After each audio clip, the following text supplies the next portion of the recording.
जय जवाहर साथियों, जय वीर साथियों। आज से हम लोग हमारे सभी साथियों की आम सहमति से छोटा कार्यक्रम करने की सहमति बनी और आने वाली 7 तारीख को 7 जुलाई को बड़ा कार्यक्रम रखने की जो हमारी योजना बनी उसी के अनुरूप आज का कार्यक्रम है।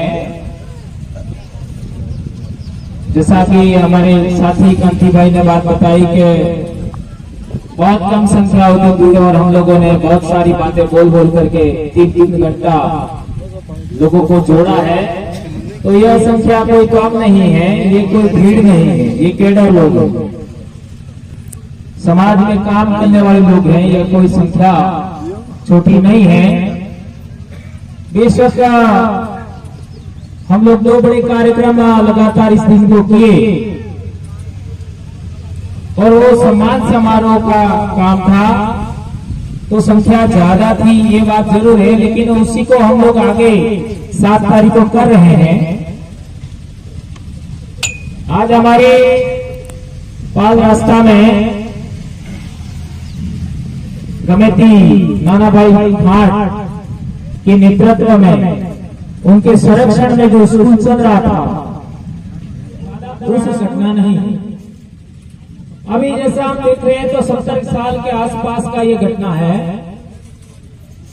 लेकिन पिछले 70 साल में ही हमको कितना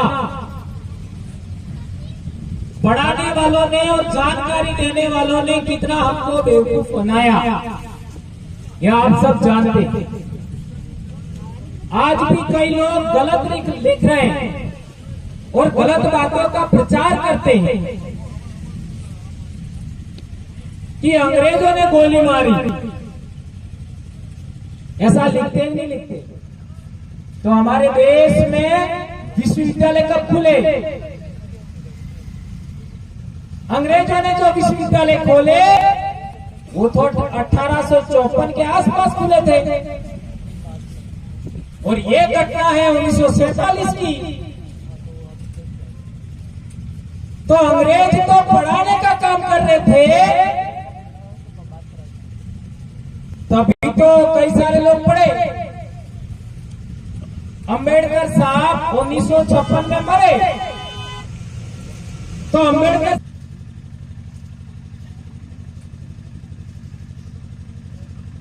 अब ये भक्ति करने से रोकने का नियम किसने बनाया था?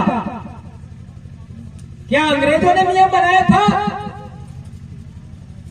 तो कई भक्तों को तो ये भी पता नहीं है। कई समाज के बड़े बड़े समाज सेवियों को भी यह बात पता नहीं है। हमारे समाज का लाभ लेकर के, आरक्षण का लाभ लेकर के विधानसभा और संसद में गए उन नेताओं को भी पता नहीं है।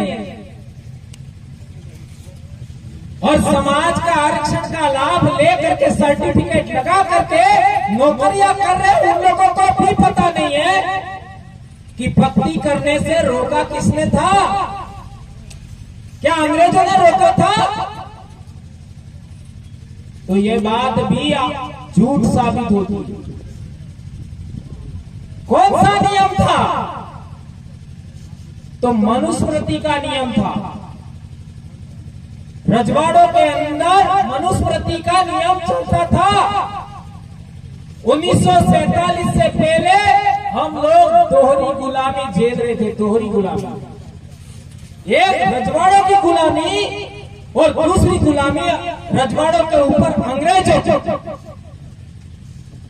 अंग्रेजों के गुलाम रजवाड़े थे और रजवाड़ों के अधीन हमको रखा जा रहा था। जब हमारे देश में अंग्रेजों का शासन नहीं था तब हमारे पालों के गमेती वो है वो राजा का चयन करते थे। राजा को मान्यता देने का काम हमारे पालों के गमेती करते थे। हमारी पालें टैक्स नहीं देती थी। हमारी पालें कभी भी मजदूरी करने के लिए नहीं जाती थी। वेट बेकार नहीं करती थी। उन लोगों का खेती बाड़ी भी नहीं करती थी। यही बात पालों के नेतृत्व में कई सालों से चलते चलते 1947 तक आया। तो राष्ट्रपाल का गमेती कौन सी विचारधारा, कौन सा सिद्धांतों के तहत नाना भाई खाट काम कर रहे थे, ये बात आपको समझना होगा।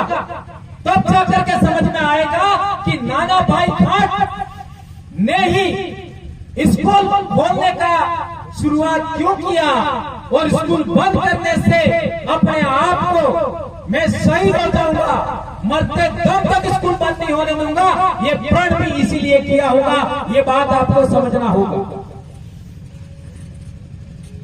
और सेगा भाई भी पालवी बेटा थे, पाल के बच्चे थे।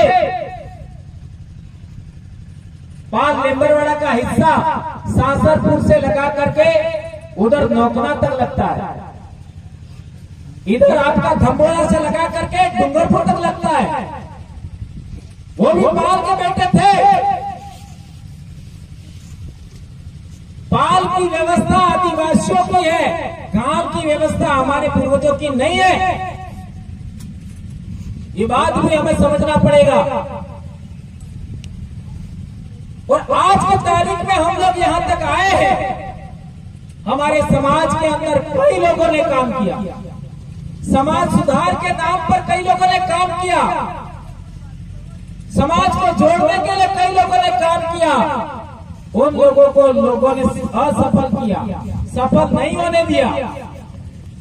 इन सभी बातों का अध्ययन करते हुए हम लोगों ने आदिवासी परिवार बनाया। अभी आप लोगों के जानकारी के लिए बता दूं कि इसी 23 तारीख को हमारे सलीम भाई के सम्मान में भी कार्यक्रम है। किस किस के जानकारी में?